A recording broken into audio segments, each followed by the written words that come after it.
Hey, hey, hey, once again, welcome to J.P.s World of Wrestling. I'm your man, J.P. Well, it's November, and you know what that means. Thanksgiving is just around the corner, and in fact, it's next week.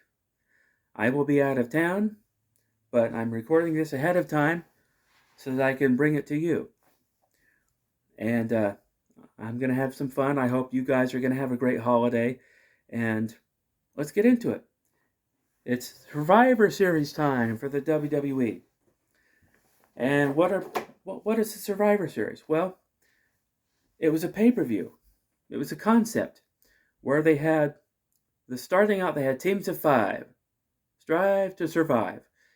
And in 1987 and 88 that was the concept, but in 1989 they switched it up to just 8-man tags, 4 men on each team because it's to kind of get it flowing, because before the matches were kind of taking a long time and they were kind of dragging a bit.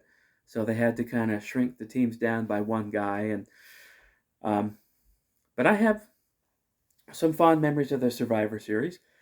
It wasn't my favorite pay-per-view, but I enjoyed it. I enjoyed watching it. It was wrestling. It was a unique pay-per-view, and I enjoyed it. Now, with WWF pay-per-views, I never really got to see them live. My dad wasn't really a wrestling fan, and me and my sister, Dina, we both loved wrestling, but my dad was not going to pay that much money for a WWF pay-per-view. He just wasn't. And there was one time where we almost got him to buy the pay-per-view. I believe it was WrestleMania 6.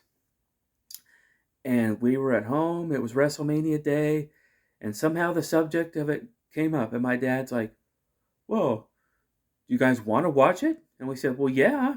He said, okay. So he called the cable company. And he said, yes, I'd like to order WrestleMania.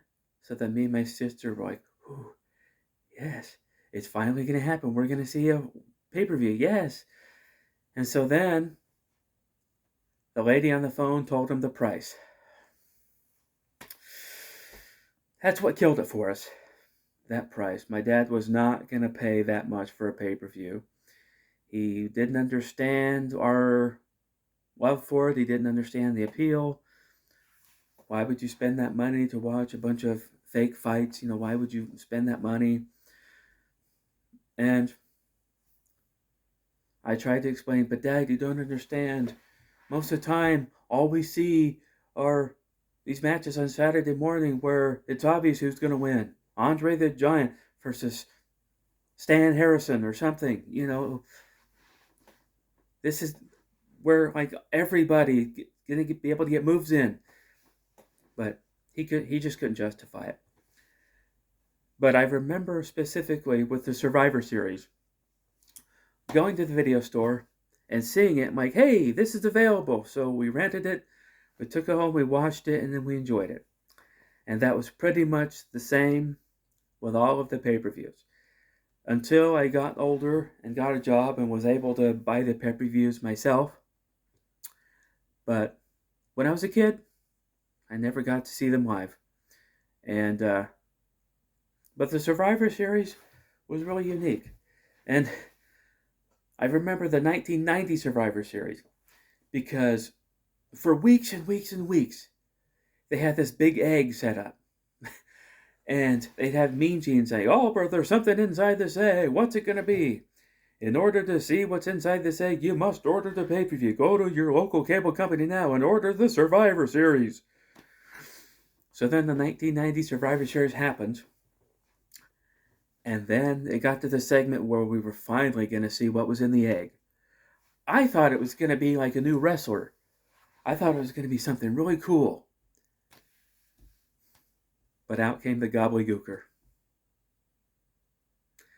This guy dressed in a turkey suit, dancing around the ring with Mean Gene. The moment he popped out of that egg, even on camera, even on the pay-per-view, you could hear people in the audience just boo. Boo, what is this crap? Turkey A guy in a turkey suit? What, are you kidding me? What is that? And but interesting about the 1990 Survivor Series is they took all the winners from the bad guy matches, like all the bad guy winners from the matches. Then they took all the winners from the good guys, and at the end they had a match, like an extra like grand finale match, where a team of all bad guys wrestled a team of all good guys. Now the good guys, they only had three. They had Hulk Hogan, the Ultimate Warrior, and Tito Santana. But on the bad guys, they had the $1 Million Man, Rick the Model Martel, and they had all these guys like the Power and Glory, and then like I think the Warlord, like all those guys. But Hulk Hogan's team prevailed. They got the win, and Hulk Hogan reigned supreme once again. And then he spent the last moments of the pay-per-view posing. Of course, that's what Hulk Hogan does. He poses, giving the people what they want. It's what I wanted, but that was the Survivor Series. I enjoyed the Survivor Series all up until I think the 1997 one. After that is when they kind of went into the Attitude Era stuff, and I wasn't really an Attitude Era fan. I just wasn't. I mean, I still watched on occasion, but it just really wasn't piquing my interest. But 1997, of course, that's an infamous Survivor Series. I'm not going to go into that. It's been done to death. But that was kind of the last one that I was really interested in watching. Like after that, I think they had a tournament or something, and then they kind of went into just singles matches. But for some reason, in 1992, in the middle of the Federation years, they switched it up, and the Survivor Series 1992, they started having singles matches and a few tag team matches. They think they might have had one 8-man elimination match, but I was like, what is this? This is not the type of Survivor Series I'm used to. I think they had a single match with Big Boss Man and Nails, and it was like a nightstick on a pole match or something. And then I know they had some tag matches. I know that they had at least one elimination match. I think it was like Natural Disasters and Money Incorporated or something. It might have been some. I don't know. I don't remember. I just watched it on the network on Peacock, and I still can't remember. It wasn't one of those memorable ones, but and then 93 they kind of went back to the tag team elimination format, and then 95 and 96 and 97 were all like elimination format. I think they might have had like a couple singles matches on each of them, but I had a lot of fun with the Survivor Series. I did. It wasn't, like I said, it wasn't my favorite, but I had a lot of fun with it. So, what are some of your memories of the Survivor Series or other pay-per-views? Leave them in the comments below. If you're new here, like, subscribe, and I'll see you next time.